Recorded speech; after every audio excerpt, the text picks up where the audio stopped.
In the next few minutes, I'm going to share with you 3 hacks so that you can eat out and stay on your goals, whether it's fat loss, improving your body composition, improving your blood markers and health. But what can you do to still live a pretty social life and be able to eat out and be healthy? If you don't know me, my name is Brant Bermudez. I'm the owner of Nutrition First Coaching, where we help people design a lifestyle around healthy habits so that they can get to the point where they're happy with themselves. They have their confidence back. Their body composition goals are met, and they feel like they have all the tools to live a healthy life in this challenging nutrition environment and all the social things that get fired at them on a daily basis. Because I know so many people are struggling with this topic, and I talk to my clients about this one all the time because people are social. Nutrition is social. Eating happens, whatever we're doing, it's usually revolving around food. I've made this guide to survive going out and eating out. What are the things to do? What are the principles you need to follow? How can you make it as healthy as possible? And that'll all be on top of these 3 hacks I'm going to give you here. So if you'd like that guide, just send me a little message below. I'll send it over to you in Messenger.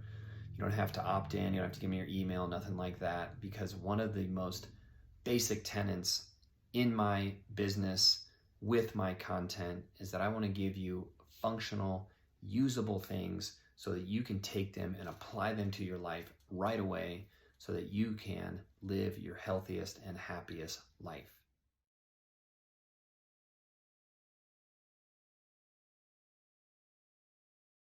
Hack number 1 of how you can eat out and stay on your health and nutrition goals is offer to pick the restaurant. In my guide, I'm going to give you the best restaurants you can go to where you can stick to the principles to eat healthy when you are out. But there's some that are really challenging, and that's usually most Mexican food places, most Italian places, but you can still apply these principles and you can still make it work. But if you can pick the actual restaurant, you can plan it ahead of time, you can know the best things you can eat there, you take away that kind of rush decision fatigue, you know how to make everything work for you, so you can even plan your whole day around it. So offer to pick the restaurant. Most of the time people are like, oh, I don't care where we go, let's go wherever. Hey, I don't care, whatever's closest. If you had a guide for that, then you know exactly what to do. If you want that guide, just let me know. I'll send it over to you in Messenger. I think it'll be really helpful.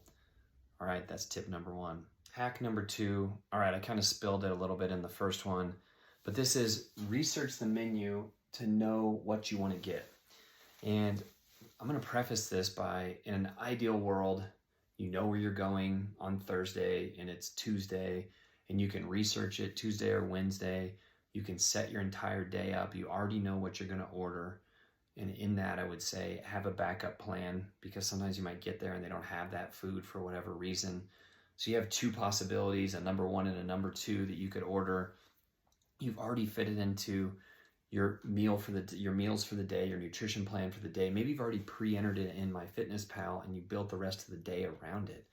This would be the ideal scenario.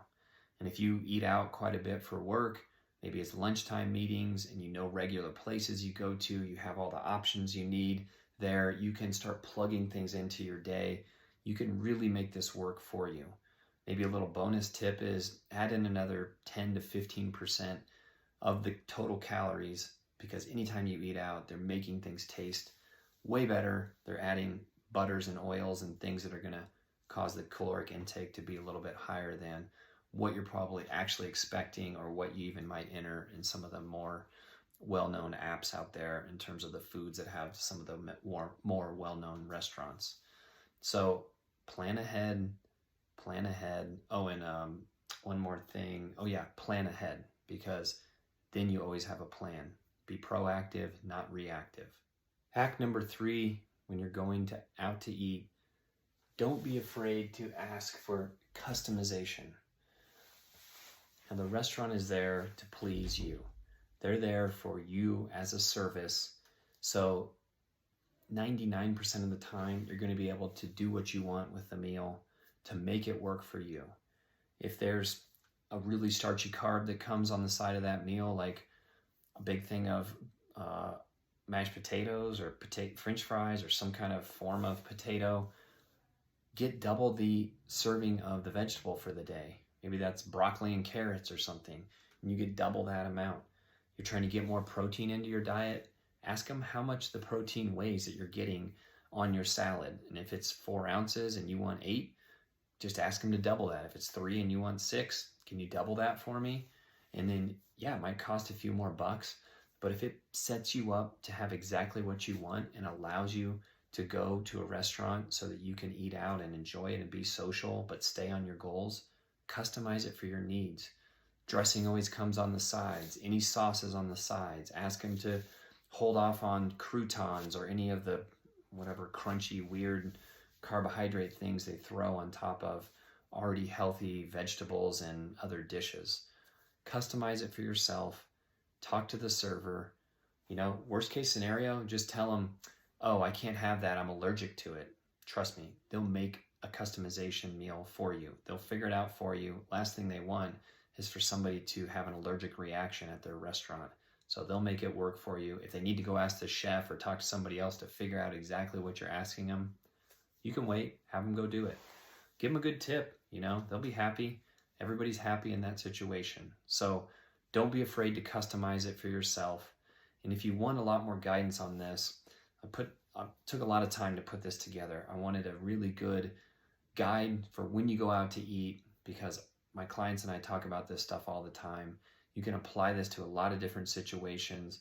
It's going to give you some good restaurants. It's going to give you kind of best to, least good restaurants and where you can eat. And then it's going to give you the principles that you'll need to follow when you go out to eat so that you can kind of apply these correctly. No matter where you are, the principles are going to be the same, but it just kind of depends what you're doing. And you can apply these tips going into that as well. You'll be a eating out ninja because you'll have all these tips and you'll be able to stay on your goals, stay healthy, and be the best version of yourself. All right, thanks for watching. If you want that guide, just drop me a little message below. I'll send it over to you in Messenger. No opt-ins, just my thank you for watching and hopefully liking, subscribing to my channels so you can get more great content from me. All right, have a great day.